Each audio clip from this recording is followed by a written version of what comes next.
Hi guys, how are you all today morning? Good morning. Today is 30th January 2024. My name is TSV Raghavan and I live in Chennai, Tamil Nadu, India. This is my spiritual vlog on YouTube. Hardan, Hardan, Hardan, Haribol, TSV Nectar, NECTAR, Nectar. In this particular vlog, in all my previous videos, we have been trying to analyze and discuss about the knowledge and information that we have gleaned through the study of spiritual books, scriptures, contemplation on the material universe, and meditation on the spiritual universe. This particular video in this blog is no exception to that rule. In fact, it is a mere continuation of all that we have been trying to do in all my previous videos. Kindly subscribe to this vlog and press the bell icon so that I may keep reminding you of all my previous, present, and future videos. So let us continue with the topic of discussion for today's video. In yesterday's video, we were talking about the case history of some underworld figures from New Jersey and New York in the United States of America who played a great role in us understanding how the mind of every human living entity works when he or she is attracted towards and gravitates towards the 20% bracket of dark negative forces of this society in this material world in every lifetime. We were talking about one Mr. Vito Genovese, Mr. Eddie the Hawk Ripolo, Mr. Gallo, Mr. Ferdinand Bocchia, Mr. Stesca, Mr. Mussolini, and Mr. Lillo Carmine Galati. We all know by now that Mr. Tesca was running a newspaper in the city of New York in United States, while he also hailed from the same country from which the other guys hailed. That country was Italy, and the dictator of that country during that period was a guy called Mussolini. In the newspaper that Mr. Tesca ran from New York, he began a tirade against the tyranny of this dictator called Mussolini. Mussolini became very angry and upset because this newspaper of his became so popular that it had a wide circulation among the rivals of Mussolini in Italy and Europe.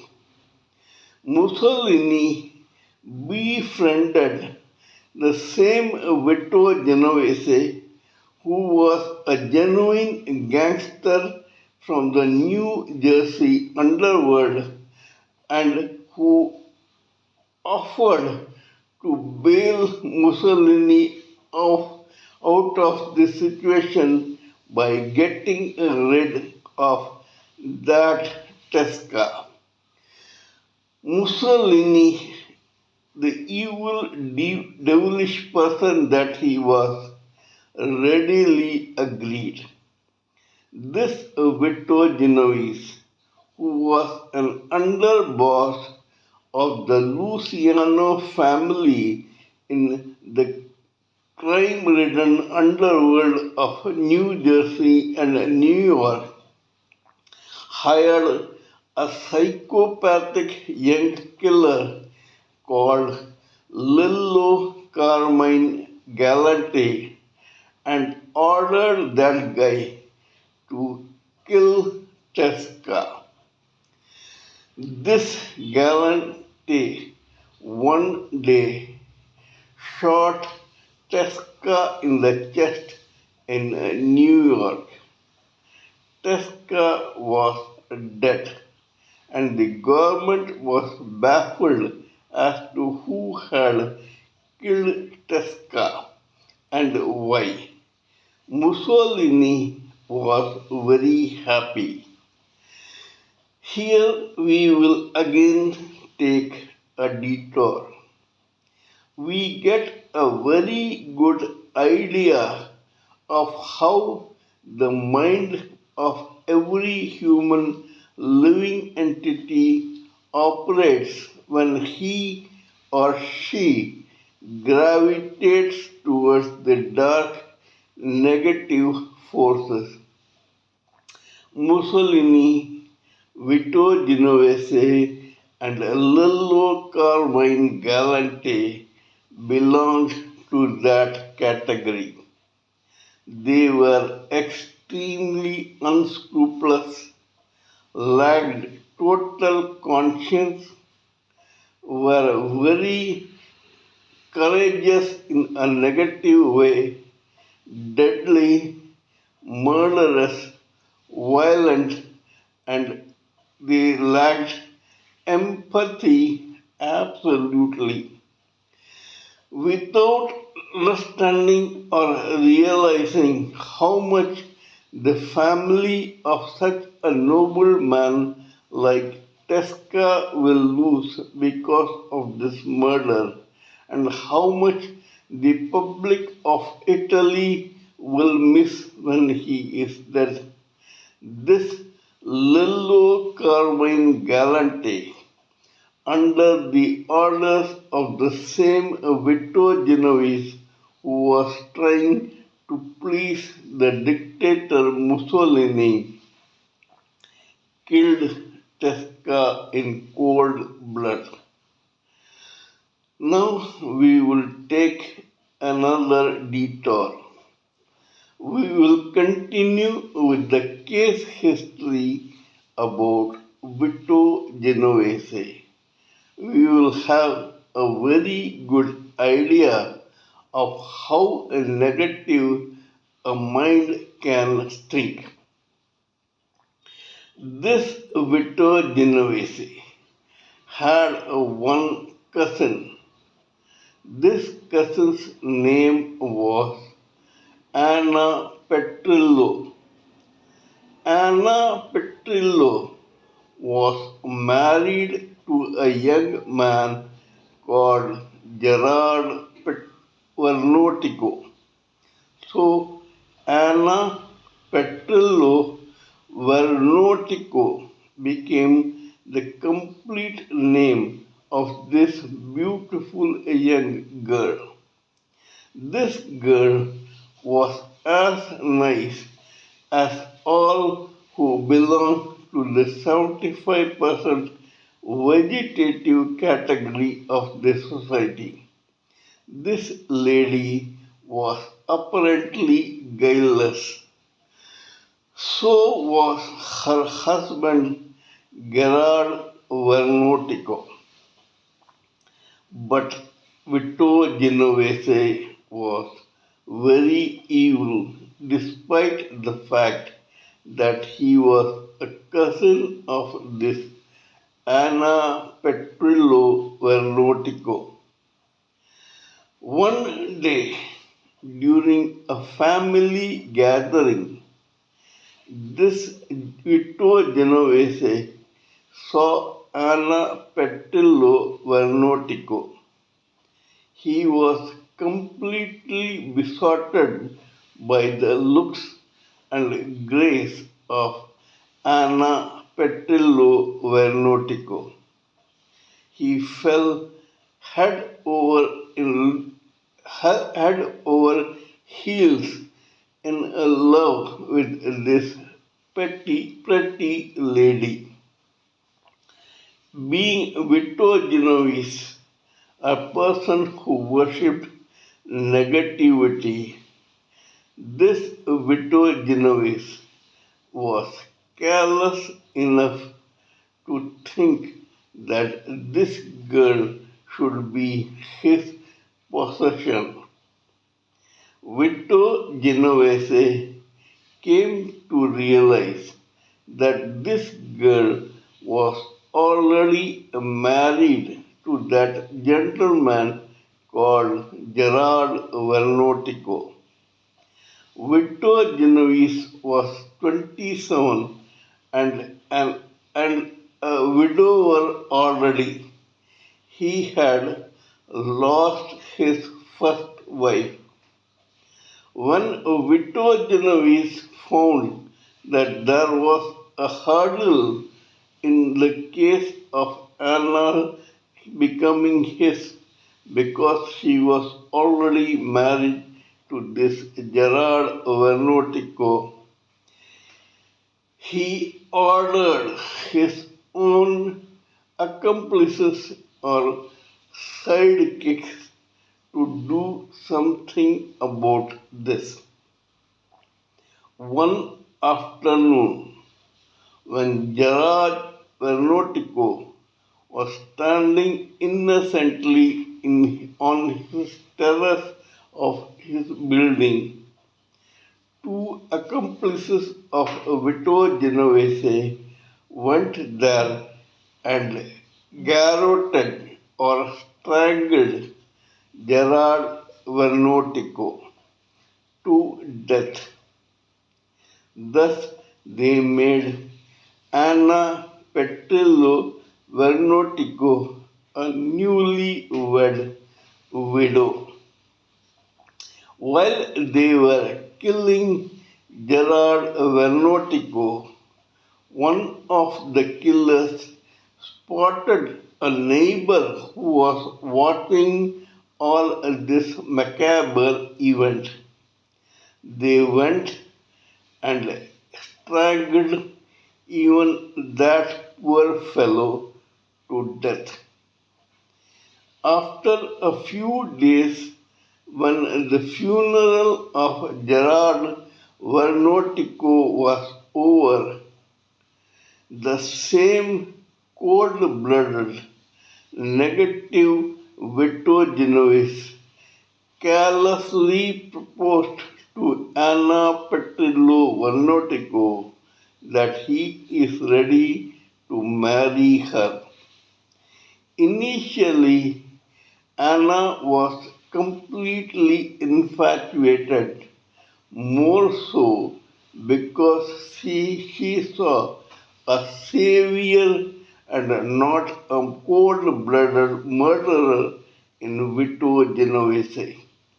She felt that this distant cousin of hers had come there to bail her out of her unpleasant situation.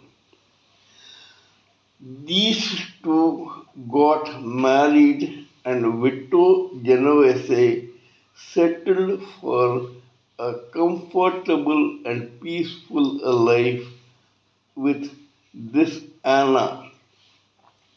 However, the underworld demon that he already was, and because of the negative blood that flowed through his veins, he double-crossed the same two accomplices who had helped him by killing Gerard Vernotico.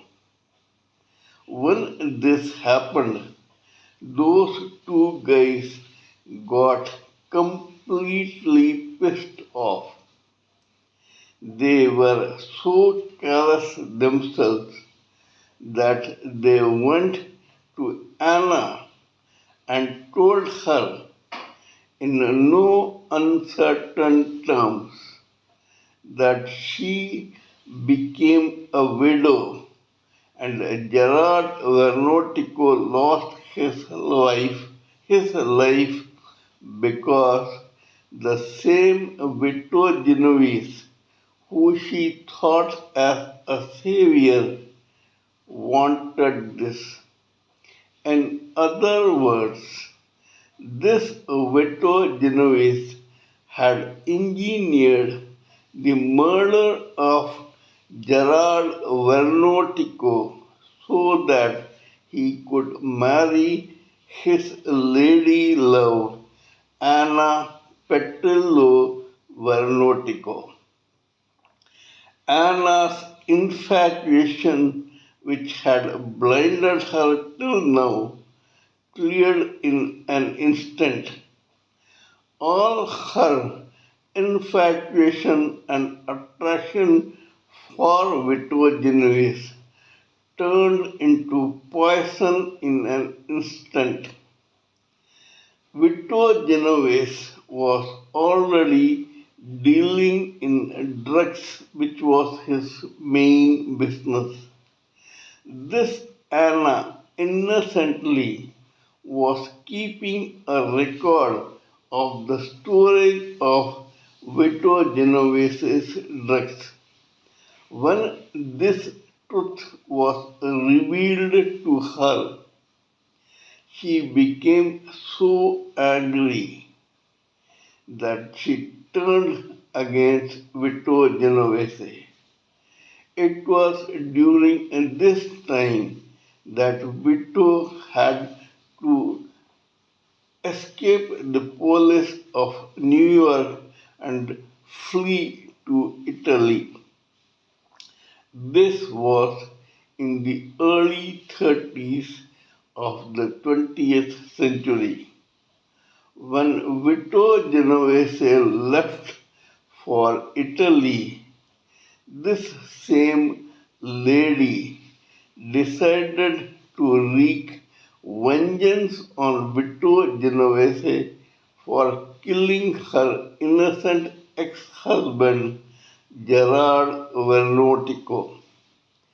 She began distributing his drugs to free of cost to all those underworld figures who dared to sleep with her in the bed.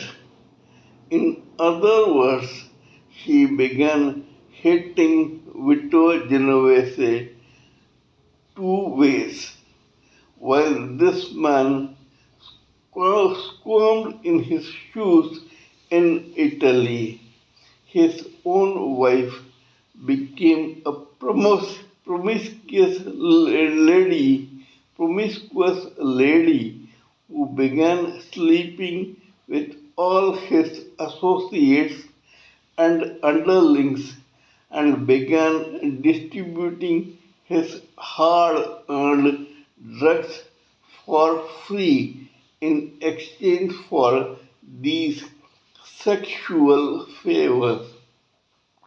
This shows how inadvertently a nice person becomes so evil because of circumstances that he or she also unwillingly becomes a party to the dark negative forces without being attracted to that particular 20% bracket. Nevertheless, this Vito Genovese was unscrupulous enough to run a black market racket in Italy during the Second World War. He was promptly arrested by American forces who were then informed that this guy was already wanted for the murder of Ferdinand Bocchia in New Jersey and New York. Vito Genovese tried his level best to stop the extradition to New York. However, he was chained and brought to New York to face trial for his 1930 murder of Ferdinand Bocchia. Now, the American law wanted one witness called a corroborating witness who was a witness to the whole affair of that crime, but who was not a party to that crime.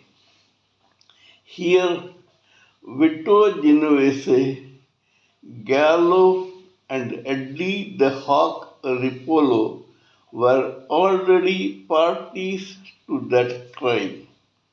However, the law began searching for a corroborating witness.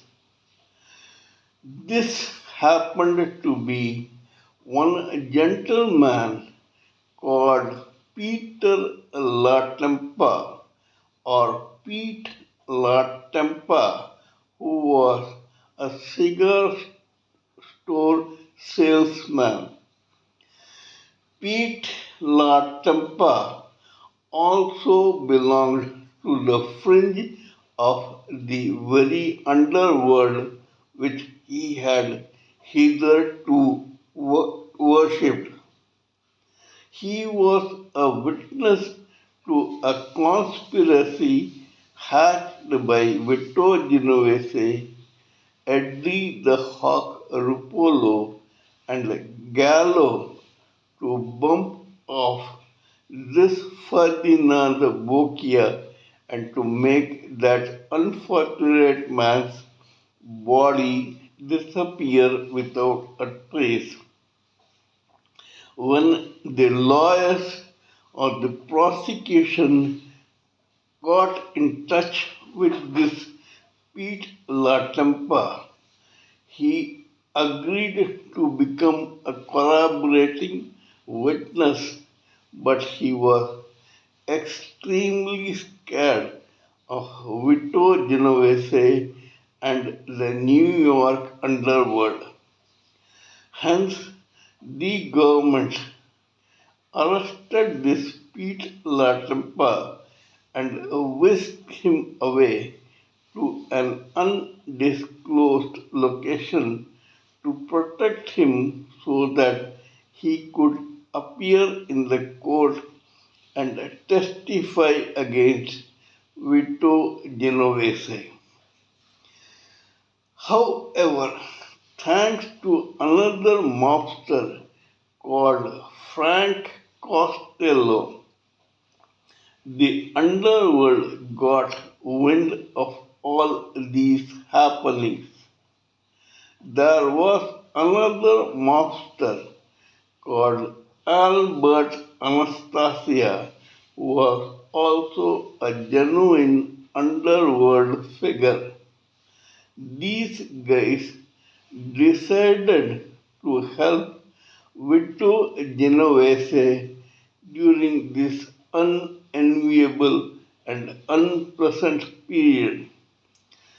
Subsequently, they found out that this Pete La Tempa, who was protected by the government in a cell in a particular location, suffered from stomach pain.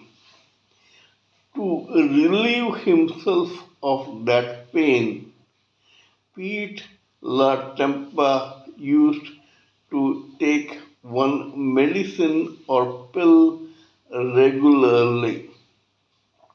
The underworld got wind of that particular pill, and they could also come across the pharmacist from whom Pete La Tempa used to acquire that medicine.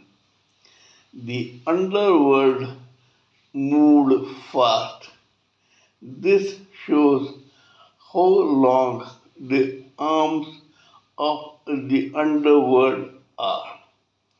It is so negative that it can, if it tried, accomplish anything that is next to impossible as far as its negativity goes. These guys got in touch with that pharmacist and had the medicine bottle to be sent to Pete La Tempa in the next consignment, chained to another bottle provided by the same underworld. The only difference was that this bottle contained pills of potassium cyanide, which is a very deadly poison. It was not the painkiller that Pete La Tempa used to have regularly. This bottle was promptly delivered to Pete La Tempa in his undisclosed location. Pete La Tempa took some pills at night, one fateful night, and never woke up the next morning. The potassium cyanide fed to him in this nefarious way was so deadly that it could have killed at least half a dozen horses if it was administered to them at the same time. With Pete La Tempa dead, the same evil Vito Genovese had to be released by the same court. This man came back to the New York and New Jersey underworld to wreak complete havoc and vengeance on the society. So unscrupulous was he that he tried to kill the very Frank Costello who had helped him kill Pete La Champa.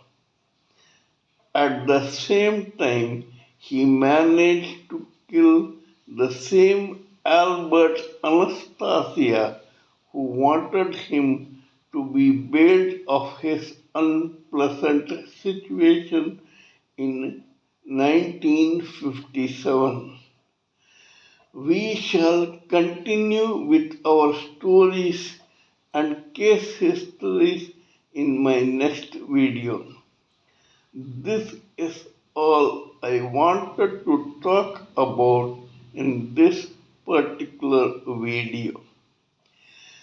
Kindly let me know what you think of my talk on this particular subject. Please give me your own expert views, thoughts, ideas, and opinions so that I may blend everything together for the sake of this society.